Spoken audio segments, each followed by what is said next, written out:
Hi, my name is Katarina Sullivan and I would like to welcome you to my YouTube channel.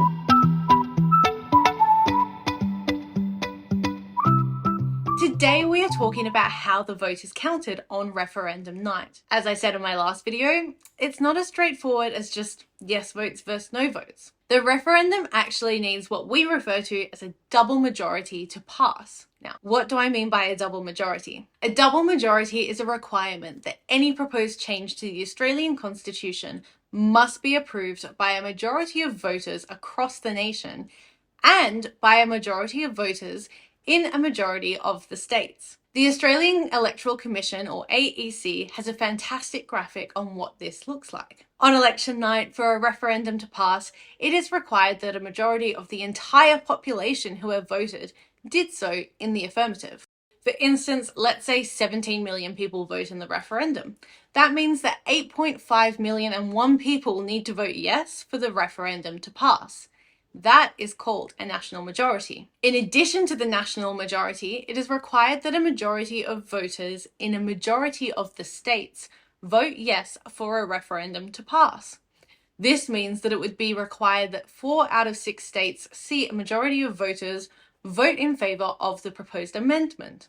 The double majority was introduced in 1901 as a way to ensure that the interests of all Australians were protected when making changes to the Constitution.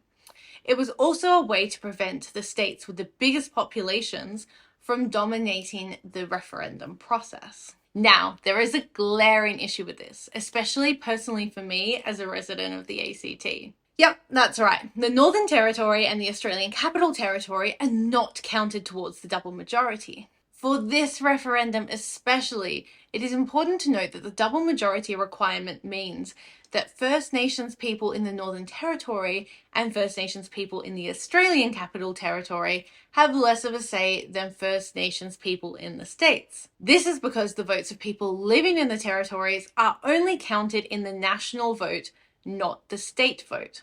Given that over 30% of the Northern Territory's population is made up of First Nations people, and that the proposed change to the Constitution affects First Nations people directly, this is a significant concern. Some people argue that the double majority requirement is necessary to protect the interests of all Australians, including First Nations people.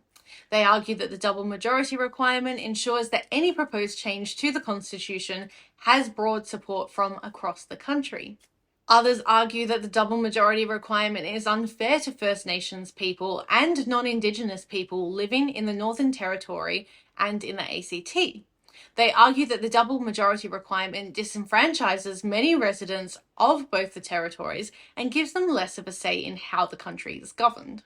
This has been an ongoing point of discussion for many years, not just in this particular conversation, but in many other conversations surrounding territory rights. The double majority is an important part of the Australian referendum process. It helps to ensure that the interests of all Australians are protected when making changes to the Constitution. However, it is important to be aware of the fact that the double majority requirement means that people in the Northern Territory and the ACT have less weight on their vote than people in the states. This is a complex issue with no quick or easy answers. As a resident of the ACT, I am committed to doing a video in the future that covers territory rights and how our current political system disenfranchises the voices of those living in the territories. However, I'm not going to go into all that depth for now. I just want to end on the fact that it is important to have informed conversations about the double majority requirement and its impact on First Nations people and non-Indigenous people living and voting in the Northern Territory and the ACT. If you found this video helpful in understanding the double majority, please give it a thumbs up. In the next video, I will be answering your frequently asked questions about the upcoming referendum. Please send me any such questions via my website or social media channels.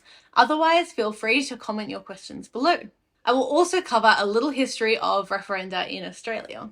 Please subscribe to my channel to stay tuned with next week's video and other videos covering how the Australian political system works. Follow me on social media as your self-appointed mentor, and I will see you next time. Bye for now.